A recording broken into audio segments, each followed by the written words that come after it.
find such a love at our age. Whoever thought we could dance? Welcome to Couples Therapy in 7 Words. I'm your co-host, Judy Alexander, and I'm here with my husband, Dr. Bruce Chalmer. Hello, Judy. Hello, viewers and listeners. Judy, what's today's exciting topic?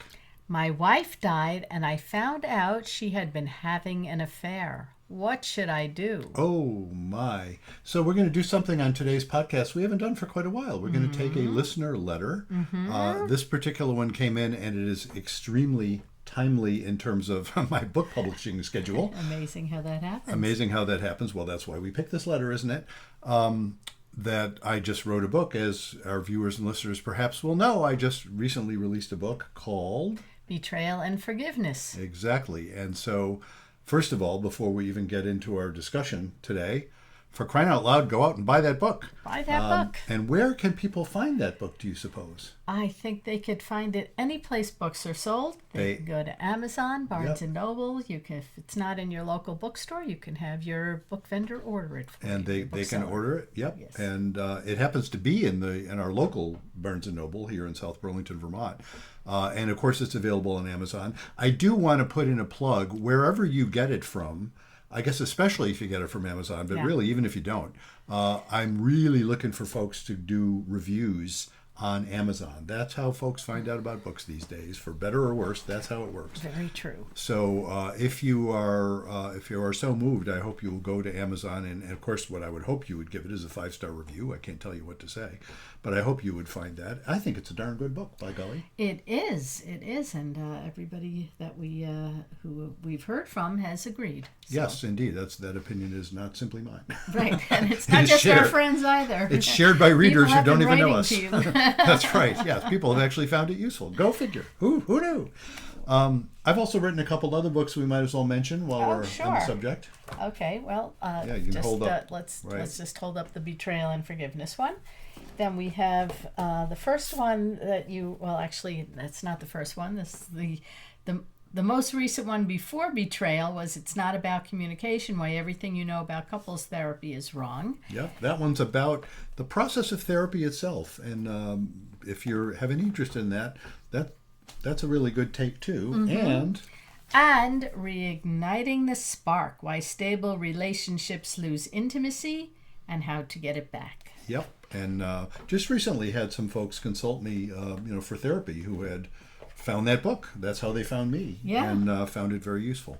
So I hope you will get those. And while we're mentioning books that the people who do this podcast happen to have written, we will talk about The Blue Tent Erotic Tales from the Bible by Laria Zilber, my alter ego. I was going to say, who is Laria? And as I've said, I have quite a crush on my pseudonym. Laria. Yes, indeed. Yes, for good reason, because, boy, she writes just beautiful, beautiful erotica. Thank you. So if you're into erotica, by golly, get a hold of that book. Get a hold of it. So let's talk about our topic today. Do you want to just dive in and read the letter? Sure. Would that be the way to do it? Go for it. Okay, so we have this letter from Les. Dear Judy and Bruce, my name is Les. I am 79 years old.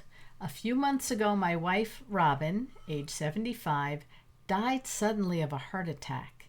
We were married for 45 years with 2 daughters and 4 grandchildren, and what I thought was a happy marriage. After Robin died, I was going through her things, including her emails, when I discovered she had been carrying on an affair for about 8 years since she reconnected with her old high school boyfriend at their 50th reunion. Because he lives out of state, they didn't see each other too often, but they sent each other loving and sexually explicit emails and sexy photos. Needless to say, I was devastated to discover this, and I feel so betrayed. Because Robin is dead, I cannot confront her. I don't want to tell our children because it will make them feel less about their mom.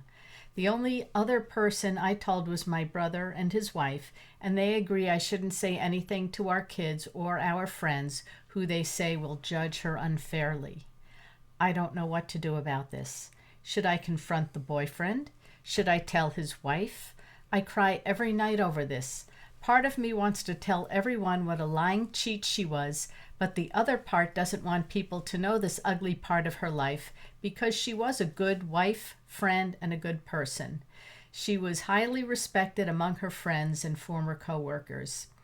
I look and feel terrible, and people chalk it up to my being a grieving widower. If they only knew. Why would she do this? It's eating me up inside, and I'm afraid I'm going to have a heart attack too. What should I do? Wow. Wow. Yeah, yeah, and of course, my first reaction to this is just my heart goes out to him. Mm-hmm. What an awful thing! I mean, hard enough to suddenly lose a Right? loved one, lose his wife to a sudden heart attack. I feel like I want to share an experience I had last night that is influencing me in this, and I'll share it with our listeners. Which is, Okay. I'm in a music group, as you know, locally, singing group, and there's about 20 of us in the group, and we were having a rehearsal last night, and one of our members, an 81-year-old man, collapsed during that, and we called the paramedics, and they were unable to revive him. He died. Yeah.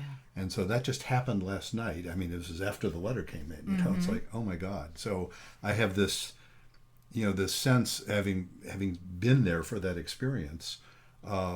It's just another thing that shows you how fragile life is. Do you know what I Right. mean? None of us knows how long we have, and that's what happened to Les. And of course, I got to believe Robin wasn't anticipating this.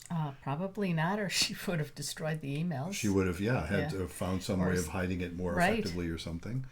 We just don't Obviously, know. she didn't want him to know. Yeah, well, she Yeah. certainly hadn't told him, and She hid it pretty well for 8 years. Yeah. 8 years. So here is Les who's writing to us and saying, how do I recover from this? How Yeah. can I handle this? What should I do? Yeah. How does he recover from this? Yeah, I wish I had a simple, nice closed form answer. And folks listening to this know enough about how I work on this. Mm-hmm.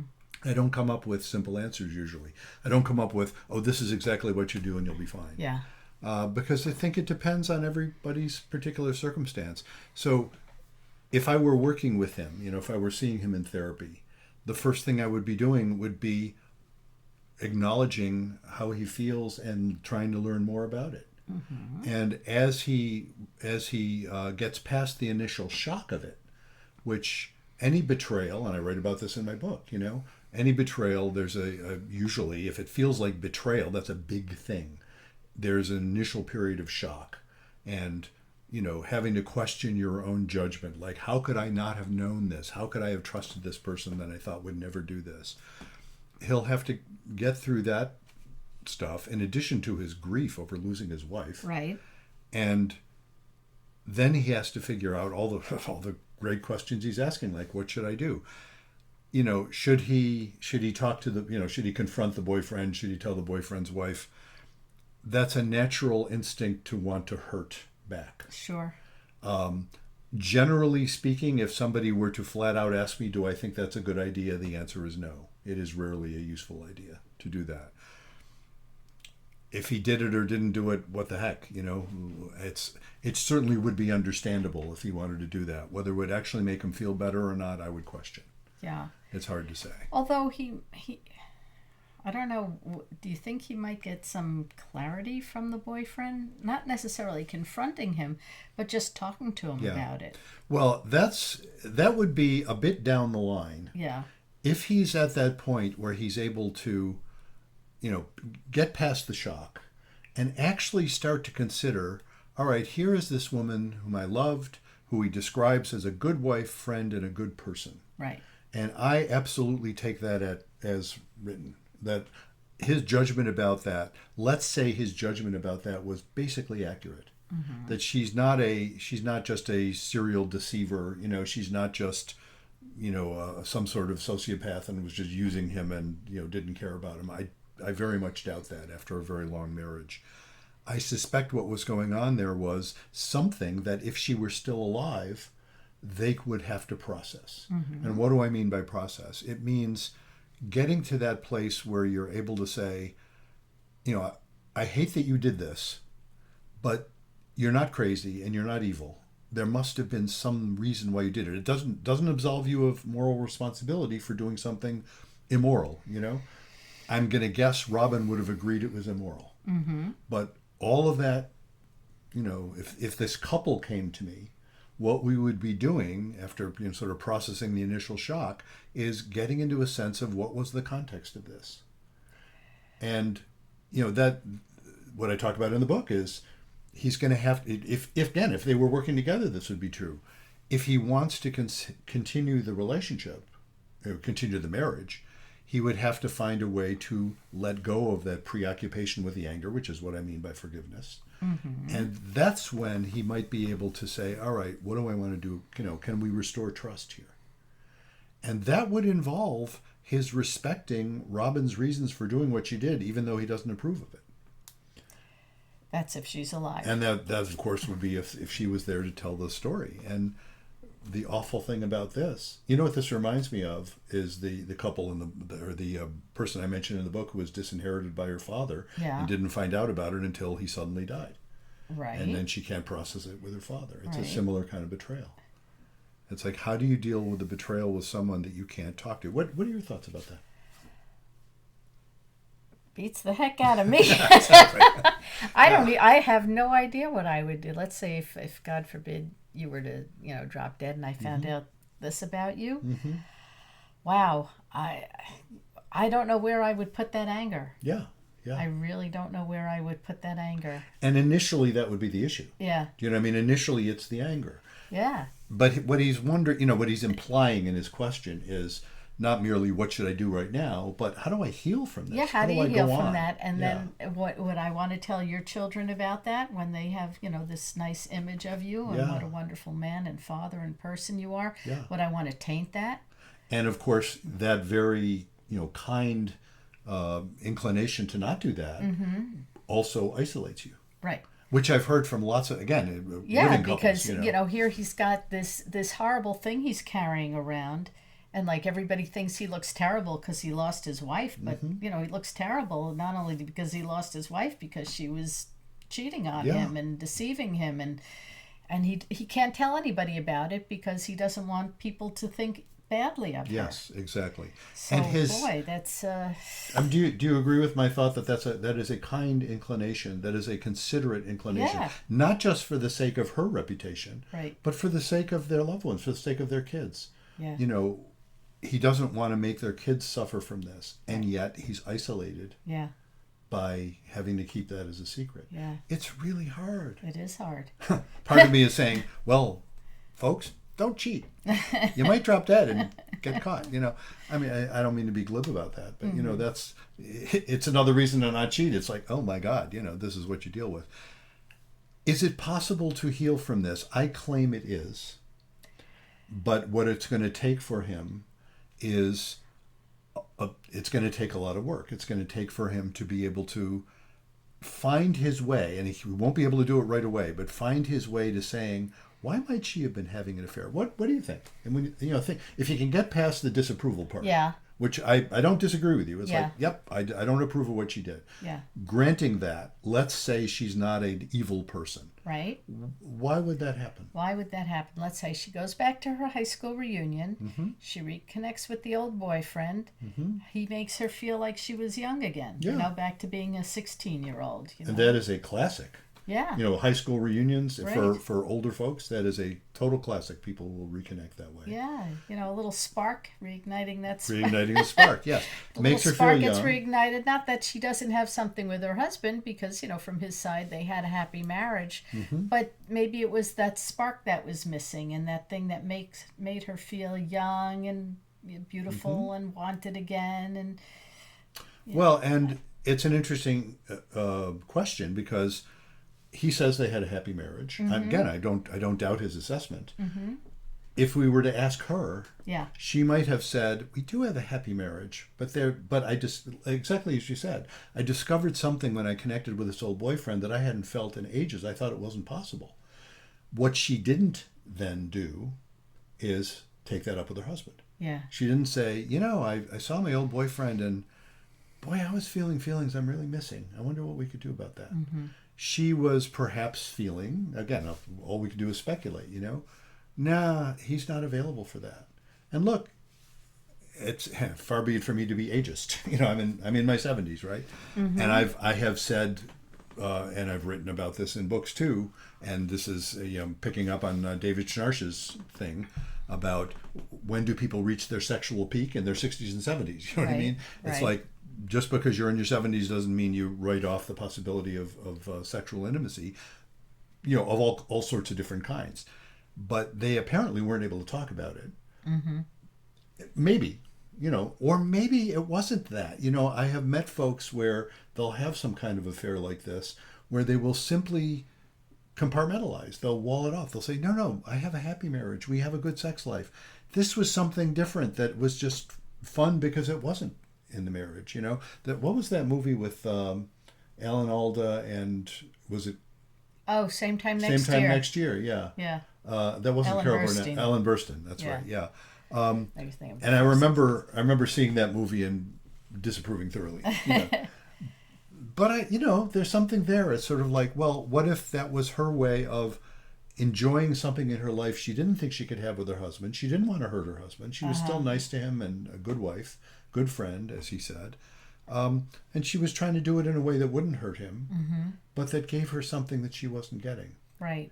And, what I would hope for him as I say this is that he could get to a point where he'd be able to say, oh, this is so painful. I wish she had, I wish I'd known. I wish she hadn't done that. But I can understand it, even though I wish it had been different. If he can get there, How does he get there? Well, 3 steps to forgiveness. Read the book, folks. Well, let me go through them, Yes. right? Yeah. 3 steps to forgiveness. Why do I say there are 3 steps to forgiveness? Well, step 1 is forgive yourself.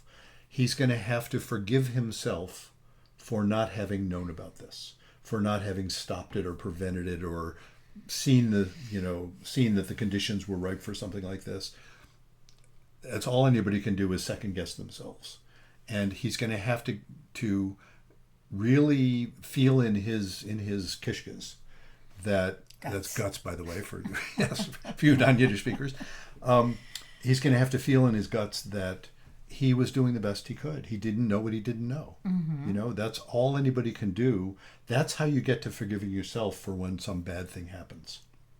Because, again, it's not his fault that she was cheating on him, but he's going to... Well, we don't know that. We don't know. Well, I would still claim it's not his fault. No, it's not his fault. Because if she was dissatisfied, she could have taken it up with him. She could have done something other than cheating. Right. But for him to be able to recognize, look, I didn't know what I didn't know. I guess I don't have to beat up on myself. I can wish it was otherwise, but I'm going to have to accept that reality. And I was doing the best I could. That's what it feels like to forgive yourself. Step 2 is to forgive the person who hurt you.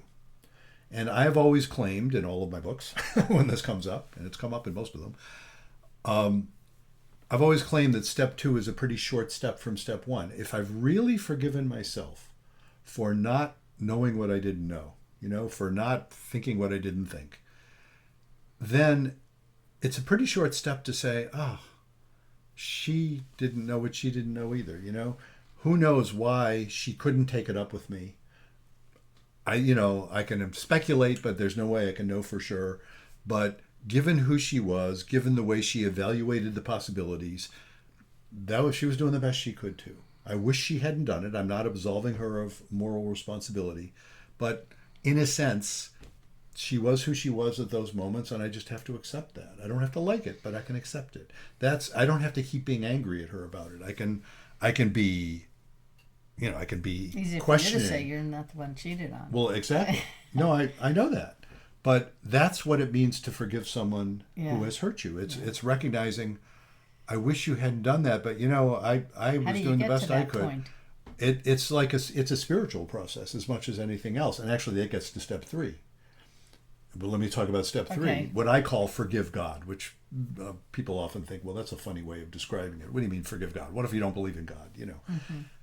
Never mind if you don't believe in God.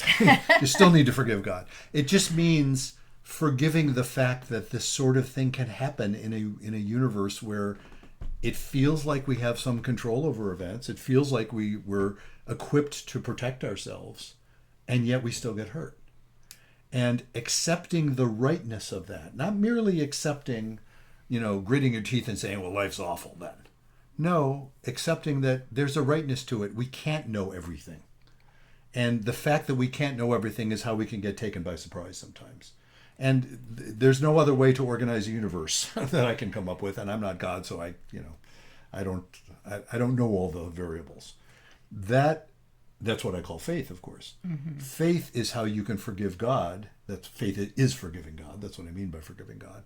And I think that's how you can get to that place of forgiving whoever hurt you as well. It's like, I wish it hadn't been like that, but apparently it was.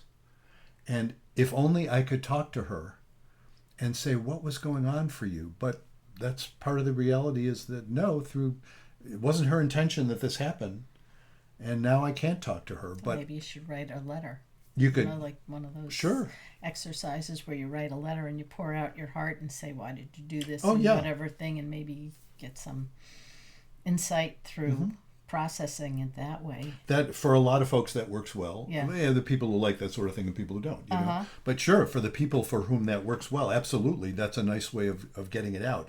But however you do it, it is going to be facing that really painful reality and somehow accepting that it's right, even though it's painful.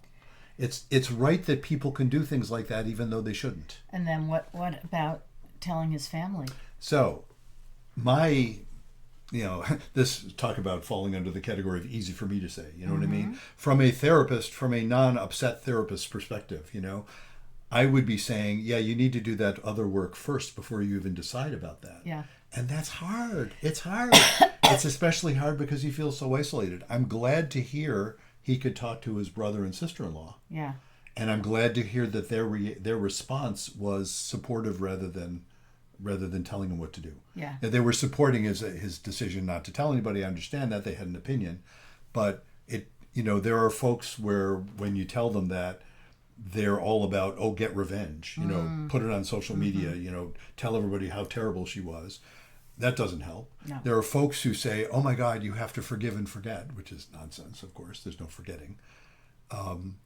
Or even, you have to forgive and, for the sake of the children or something. That doesn't help either. What actually helps is people you can talk to, which is where a therapist can be helpful. People you can talk to. You might need to see a therapist. Yeah, well, or a grief support group or something. Yeah, what I'm saying is people you can talk to who won't tell you what to do, who will be there with you and try and help you understand yourself. Mm-hmm. So that's that question, a perfectly understandable question, like, what should I do about this? Mm-hmm. This is one of the things I learned from one of my first supervisors who was in the psychodynamic world, quoting a supervisor of his. And what she had said, the supervisor of his had said, this is one of those situations where it's, don't just do something, sit there.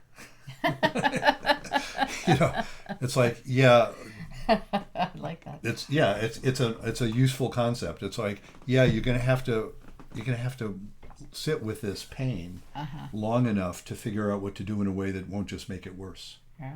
It won't just burn bridges that you don't want to burn.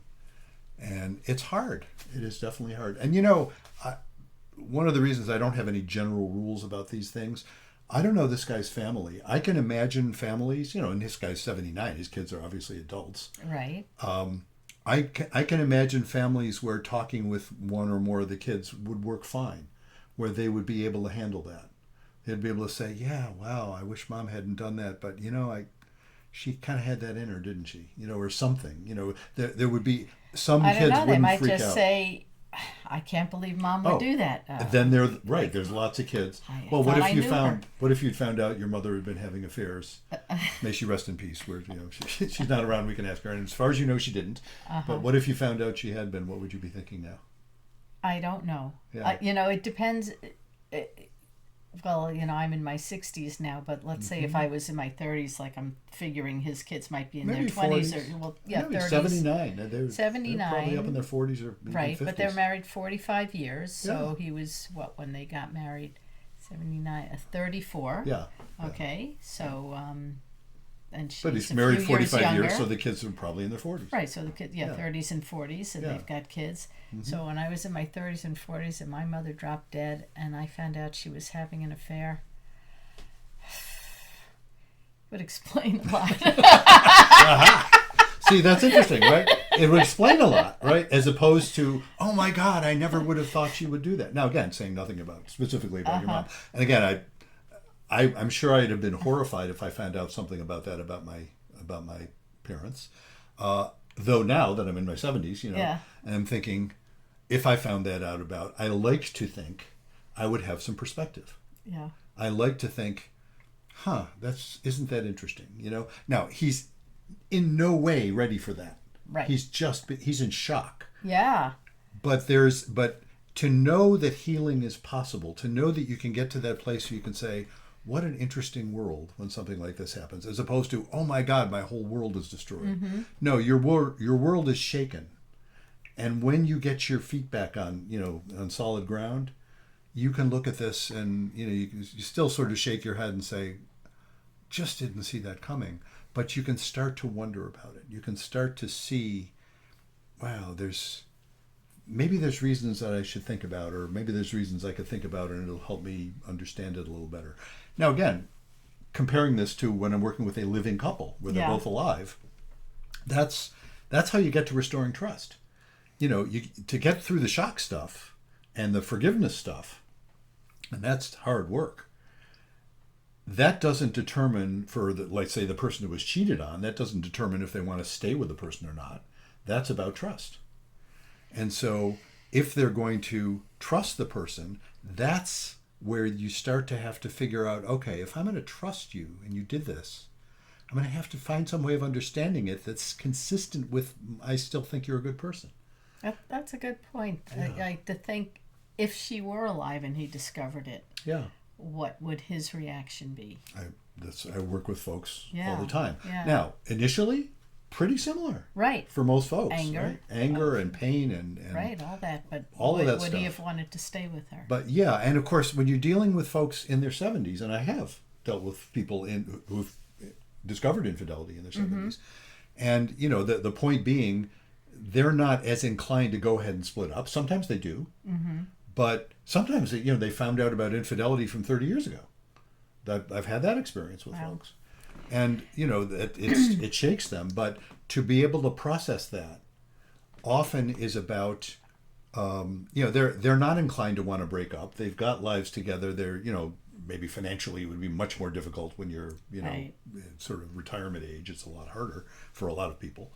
So they have an incentive to want to stay together. But if they're going to do it in a way that feels okay, eventually they'll have to get to that point. Again, both of them, not just the one who was cheated on, but the one who did the cheating too. They're going to have to get to some point where they're able to look at it and be able to say, okay, what was the context here? What was going on that we were both part of? Again, I'm really clear, and virtually everybody I work with is clear about this too. When there's been cheating and it's acknowledged as cheating, it is the rule way more than the exception that the person who did the cheating recognizes it was wrong. Yeah.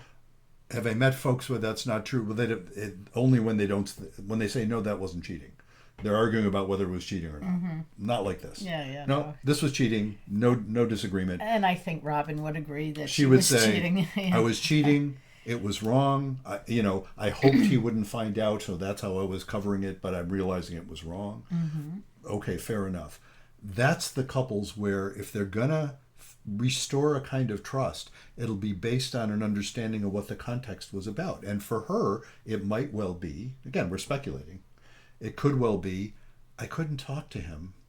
And when this happened, that I felt all these feelings I hadn't felt in years, I didn't want to bring it to him. I thought it would just, first of all, make him unhappy. I wanted to protect him. I didn't want to get busted myself, right? Yeah. I didn't want him to be angry with me. I was afraid that what his reaction would be. I don't think he'd be violent, but maybe he'd want to break up and I wouldn't know what I would do. And I love him and I don't want to hurt him and I don't want to lose him. Right. So those are all understandable. They're not moral justifications, but they're understandable. And from him to be able to say, I wish this weren't true, but I think I can see why she had a hard time talking to me. I had a couple in my book. Which one was it? Not the most recent one. I forgot whether it was Reigniting the Spark or It's Not About Communication. I think it was It's Not About Communication, actually, where I had a couple where it was That was probably Reigniting the Spark. Whatever. Where it was a One similar. of those Sorry, books. folks. You're going to have to read all three of them to figure that out, right? That's a little hint there. No, I had a couple in there where this is very much the story. There was texting, sexting, basically going on with somebody that she had encountered at a reunion.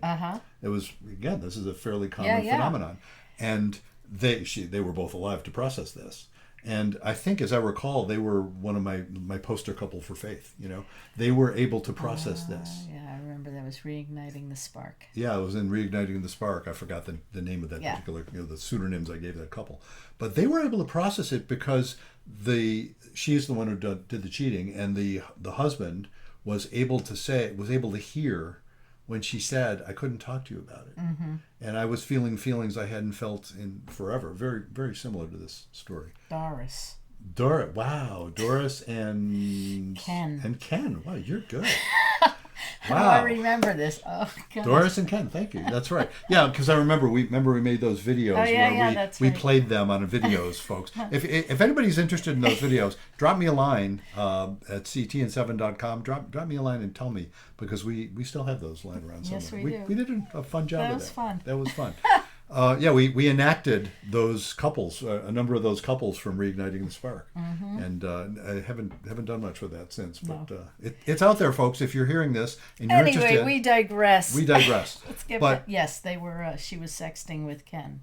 Not with her boyfriend. She was with sexting the with boyfriend. Right, Ken right. was her husband. Ken was the husband. And he was devastated when he found this out. Yeah, but she was alive, so he could confront her and they could work it out. Yeah. Yes, and the way they worked it out was all about faith. That, okay, we're going to have to look at this as meaningful rather than just saying, oh, it's terrible, I'll never do it again, let's go back to how it was, everybody shut up, which is pretty much what happens when a couple doesn't have that faith. And you can see why I always talk about intimacy as requiring that you tolerate anxiety, the anxiety tolerance necessary to be able to process that kind of conversation where he's feeling so angry and hurt, and yet he has to say, and very often early on, the person who was cheated on will be saying, you're just offering excuses for her or excuses for him when you talk about what was going on in the marriage. There's no excuse for this. There is no excuse for it, but there is a context for it. If you can't wrap your mind around that, don't try to be married. Or at least certainly don't try to recover a relationship. If you can't wrap your mind around the fact that when somebody did something bad, if you're willing to believe, but they're not a bad person, you know what I mean? They're not just bad through and through. Right. We all do bad things to varying degrees. Not everybody cheats on everybody, but we all hurt each other. I mean, that's the human condition. You got to be able to recognize, wow, why would somebody who's good do something that was hurtful? And there's a context for it. And when the couple can appreciate that context together, they are much better off for it. Those are the folks, and I often throw this in at this point in the story, those are the folks who will report being grateful for what they learned by going through the crisis. Again, as I so often say, never heard anybody say, hey, thanks for cheating. But I have, on numbers of occasions, heard people say, thank you for precipitating that crisis that evidently needed precipitating. It's awful, it's painful, but we are better off for having gone through this. Look how much better off we are now, better than we were before. Right. And that's the couple that I think I mentioned in one of my books too, where she turns to him in the last session. She turns to her husband in the last session and said, thanks for taking one for the team. Right. Well, yes, but the team is now... Right. He can't say thanks for taking one for the team. That's right. Yeah. He can only feel anger and disappointment. And so here's a thought of what I can... And I might even say this to him if I were working with him. I've said this to folks on occasion. When they're in that shock phase, and I will often say, it makes sense that you are where you're at, and I usually comment to folks, as I often do in the first session, you're not crazy. This isn't, your feelings you're having are not crazy feelings, of course. I will often then say, let me, if they want to hear this, let me talk about what it feels like when you've healed. Because people will feel like it's impossible to heal from this. And I will say, it's going to take time to get there. It's way too soon for you to feel like this. But it's possible often to heal to the extent that you can, even in a situation like this where you can say, what you said about her being a good wife and what is it, a good wife, friend, and a good person, you will be able to feel that way again. That's not wrong. That wasn't wrong that you felt that way. Even in the presence of this knowledge you wish you didn't have because you wish it hadn't happened. It's possible, again, I can't say for sure for him, but it's possible for someone to get to that level of forgiveness and then understanding. The forgiveness part being, okay, I don't have to keep fighting with this anymore. I can accept it and I don't have to stay angry, but now how do I think about this person, It's sort of like you can get back to trusting her in retrospect, which for him would be saying, your whole marriage wasn't a sham. This doesn't invalidate anything. This is something you hadn't known about. It was indicative of whatever it was indicative of, some of which you can't know because she's gone. But it wasn't a sham. You can recover that. That's what healing is like in a situation like this. And that's what I would hope for, Les. Yeah. Les has got a lot of work to do. Yeah. A lot of soul searching. Yeah. Yeah, and grief, of course. And I mean, grief, there's exactly. the grief he already had. Right, he's grieving the loss, and now he's grieving the deception. Yeah, and any betrayal involves grief. That is, I talk about that in the book as well, of course. There's always grief involved. So let's hope you find a good therapist, Les. Yeah, I really do, because you got a lot of stuff in there that needs to come out, and before you can even deal with telling your kids if you decide to. Yeah, and what I hope he takes away from our conversation is that it's possible. That no, he does have work to do, and he's not, no evidence he's crazy, let's put it that way. He is one of the vast majority of people out there who are going through things like this who are not crazy. He's not crazy. It's understandable. The questions he's asking are totally understandable, valid questions, and they don't have simple answers, and that's part of the pain he's dealing with. And if somebody tells you they have simple answers, they're probably not going to help you all that much. Yeah. So find yourself a good therapist and take care of yourself, and give yourself such moments of relaxation and enjoyment that you can, because you deserve it. So that's our letter from Les. Gee, what should people do if they have a letter they would like us to address? Good question, Bruce. If you would like us to talk about something going on in your life, you can go to our website, ctin7.com. That's CT as in couples therapy in the numeral 7.com. And you can write to us, and you can also suggest guests, or you can even suggest yourself to be a guest on our program. And you can even sign up for a time to be interviewed. There's a link if you go to the podcast tab on ctn7.com, our website, ctn7.com. By the way, those of you, yes, I don't have to say it if you're actually watching, you can see it. Floating up above our head is not only the website, ctn7.com, the information, there's a QR code up there. Right. If you're watching, you can scan the QR code. Scan the code, yes. But many of our people are listeners. So. Exactly. When you go to ctn7.com, if you go to the podcast tab, scroll down toward the bottom, you'll see there's a place you can actually sign up for a time. And in the course of signing up for a time to be interviewed, we will ask you, gee, what do you want to be interviewed about? And that's where you'll tell us why you think you would be, a good guest to have. And I will tell you, have there been any exceptions to that? I can't think of one where somebody has signed up and they haven't been a good guest. Yeah, you know what I mean? Yeah, it's like we only have good guests on the show. Well, of course. And if you think you would be, you probably are. How about that? And if you're not, we'll let you know. It's okay. We'll answer one way or the other.